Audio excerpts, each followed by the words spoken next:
দর্শক স্বাগত মানব জমিন লাইভে। সঙ্গে আছে আমি হুমায়ুন কবির মাসুদ। আজকে বেলা 4:10 সময়ে জামায়াতের সাবেক নেতা ব্যারিস্টার আব্দুর রাজ্জাক তিনি ইন্তেকাল করেছেন এবং রাজধানীর শঙ্করে যে ইবনে সিনা হাসপাতালে রয়েছে সেখানে বেশ কিছুদিন যাবৎ তিনি চিকিৎসাধীন ছিলেন এবং আজকে বেলা 4টার সময় তিনি 4:10 সময় তিনি ইন্তেকাল করেন। এবং আমরা যেটি কিছুক্ষণ আগে হাসপাতাল কর্তৃপক্ষের কাছ থেকে জানতে পেরেছি, অল্প কিছুক্ষণ সময়ের মধ্যেই তাকে গোসল করাতে নিয়ে যাওয়া হবে। এই সড়ক দিয়ে তাকে মূলত বের করা হবে। এবং এর পাশাপাশি আরেকটি বিষয় বলে রাখি যে আজকে বাদ এশার পর তার জানাজা অনুষ্ঠিত হবে রাজধানীর তাকুয়া মসজিদে। এবং এটিকে ঘিরে ইতিমধ্যে আমরা যেটি দেখছি যে এখন পর্যন্ত তার পরিবারের কারোর সঙ্গে আমরা কথা বলতে পারিনি, কথা বলার চেষ্টা করছি। পাশাপাশি আরেকটি বিষয় বলে রাখি যে এখানে তিনি গত কয়েকদিন ধরেই এখানে চিকিৎসাধীন ছিলেন। যেই চিকিৎসাধীন থাকাকালীন সময়ে তার যেই আজকে তার মৃত্যু হয়। এবং এখন যেটি দেখছি যে তাকে নিয়ে যাওয়ার জন্য যে অ্যাম্বুলেন্স, সেই অ্যাম্বুলেন্সটি নিয়ে আসার জন্য বলা হয়েছে। এখন ইতিমধ্যেই জামাতে বেশ কয়েকজন নেতাকর্মী তারা তাদের যেই ভেরিফাইড ফেসবুকগুলো রয়েছে সেখান থেকে তারা জানিয়েছেন যে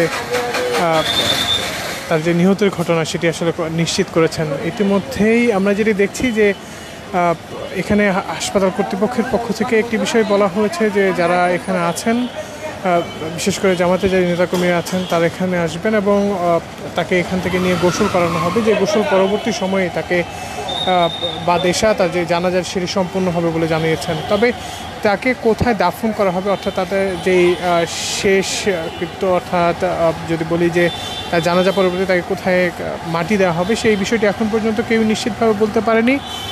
এখন যেটি দেখছি যে তাদের যে উপস্থিতি, সেই উপস্থিতিটি তেমনভাবে বোঝা যাচ্ছে না, কিন্তু আমরা কিছুক্ষণ আগে সব কিছু মিলে নিশ্চিত হয়েছি যে এখানেই মারা গিয়েছেন ব্যারিস্টার আব্দুর রাজ্জাক।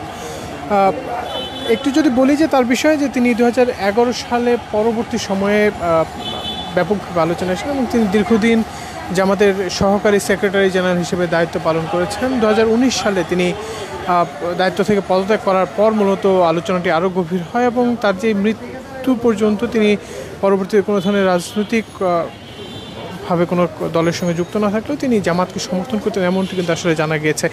ইতিমধ্যেই যেটি দেখছি যে যারা এখানে এসে উপস্থিত হচ্ছেন, কিছুক্ষণ আগে আমরা লক্ষ্য করেছি যে হাসপাতাল কর্তৃপক্ষের একটি অংশ তারা এখানে এসেছেন তাকে এখান থেকে বিদায় জানানোর জন্য। এবং তাকে অল্প কিছুক্ষণ সময়ের মধ্যে, আমাকে যেটি সর্বশেষ হাসপাতাল কর্তৃপক্ষ বলেছে যে 20 থেকে 25 মিনিটের মধ্যে তাকে এখানে থেকে নিয়ে গোসল করানোর জন্য নিয়ে যাওয়া হবে এবং সেই গোসল পরবর্তী সময় আজ বাদ এশা তার যে জানাজা সেটি অনুষ্ঠিত হবে রাজধানীর তাকুয়া মসজিদে। এবং ইতিমধ্যেই আমরা যেটি জানি যে জামাতের পক্ষ থেকে বিভিন্ন শোক বার্তা জানানোর যে চিত্র সেটিও লক্ষ্য করা গিয়েছে। এবং তার যেই জীবন, সেই জীবনী থেকে যদি বলি যে তিনি দীর্ঘদিন আন্তর্জাতিক অপরাধ ট্রাইব্যুনালের যেই 2011 সাল পরবর্তী যুদ্ধাপরাধী মামলার জামাতের বেশ কিছু নেতাকর্মীদের বিরুদ্ধে মামলা হয়, সেই মামলাগুলোর আইনজীবী হিসেবে তিনি দীর্ঘদিন দায়িত্ব পালন করেছেন। এবং এখন পর্যন্ত যদি বলি যে তাদের উপস্থিতির বা তিনি যেই তার দায়িত্ব পালনকালীন সময়ে বিভিন্ন ধরনের কর্মকাণ্ডের সঙ্গে যুক্ত থাকেন এবং সেই পাশাপাশি তিনি জামাতের রাজনীতির সঙ্গে যুক্ত ছিলেন। তবে 2019 সালে তিনি সর্বশেষ জামাত থেকে নিজেকে সরিয়ে নেন, অর্থাৎ তিনি নিজ ইচ্ছায় পদত্যাগ করেন। এবং দীর্ঘদিন তিনি কিন্তু নানা ধরনের জটিল রোগে ভুগছিলেন বলে আমরা জানতে পেরেছি। আমরা যেমনটি জানি যে তিনি অল্প কিছুক্ষণ সময়ের মধ্যেই এই সড়কে বের হবেন এবং এখান থেকে বেরিয়েই তিনি গোসলে তাকে যে শেষ বিদায় গোসল সেই গোসলটি করানোর জন্য তাকে নিয়ে যাওয়া হবে।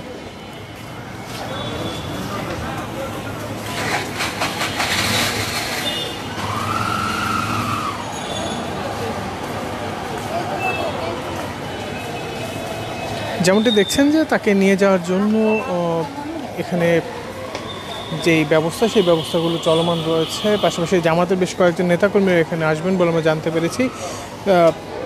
ইতিমধ্যেই বেশ কয়েকজন, বিশেষ করে তার যেই তিনি দীর্ঘদিন আইন বিষয়ে প্র্যাকটিস করেছেন সেই আইনজ্ঞের যারা রয়েছেন তারাও কিন্তু এখানে আসছেন বলে আমরা জানতে পেরেছি।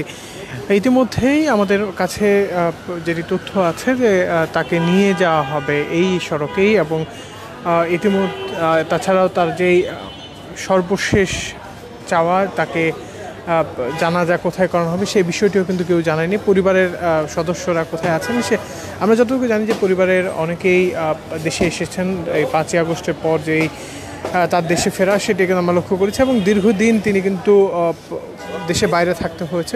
বিশেষ করে তার যেই অবস্থান, সেই অবস্থান আমরা তার যদি জীবনের দিকটা বলি, তিনি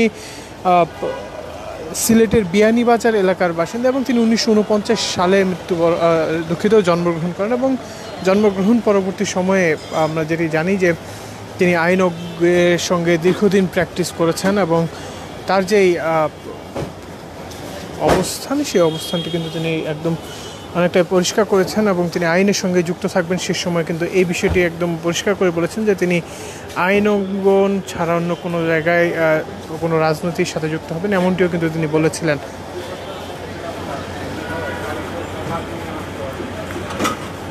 প্রিয় দর্শক, আপনারা কে কোথায় থেকে দেখছেন সেই বিষয়টিকে আমাদেরকে একটু জানাবেন, এবং ইতিমধ্যেই তার যে মৃত্যু সংবাদটি সেটি কিন্তু প্রকাশ্যে এসেছে। তার তিনি যেই দলের সঙ্গে রাজনীতি করতেন, বাংলাদেশ জামাত ইসলামী, সেই জামাত ইসলামীর নেতাকর্মীরা, বিশেষ করে জামাতের আমির ডাক্তার শফিকুল ইসলাম মাসুদ, ঢাকা মহানগর দক্ষিণের আমির শফিকুল ইসলাম মাসুদ, এবং বাংলাদেশ জামাত ইসলামের আমির শফিকুল ইসলাম, ডাক্তার শফিকুল ইসলাম তিনি কিন্তু নিশ্চিত করেছেন যে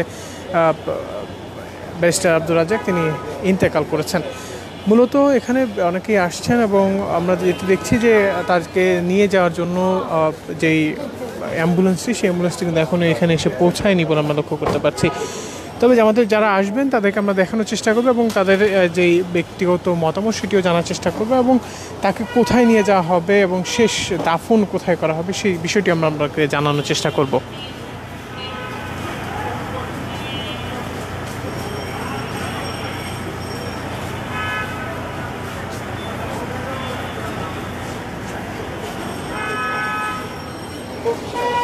মূলত দীর্ঘদিন ধরে তিনি নানা ধরনের জটিল রোগ শেষে আমরা যেটা দেখছি যে দীর্ঘদিনের যে জটিল রোগ, সেই রোগগুলো পরবর্তী সময়ে তিনি আজকে ইন্তেকাল করেন, এবং সেই ইন্তেকালকে ঘিরে বিভিন্ন স্থান থেকে যারা আসছেন তাদের যেই শোক সেটি কিন্তু আমরা লক্ষ্য করতে পারছি, এবং তাকে কিছুক্ষণের মধ্যেই মূলত এই হাসপাতাল থেকে নিয়ে যাওয়া হবে দাফনের জন্য, এবং সেই গোসলের জন্য, এবং সেই গোসল পরবর্তী সময়ে রাজধানীর তাকওয়া মসজিদে তাকে শেষ বিদায় জানানো হবে, এবং সেখান থেকে তাকে কোথায় নিয়ে যাওয়া হবে সেটি কিন্তু আমরা এখন পর্যন্ত জানতে পারিনি। তাকে কোন জায়গায় জানাজা করানো হবে সে বিষয়টি আমরা কেউই নিশ্চিত হতে পারিনি।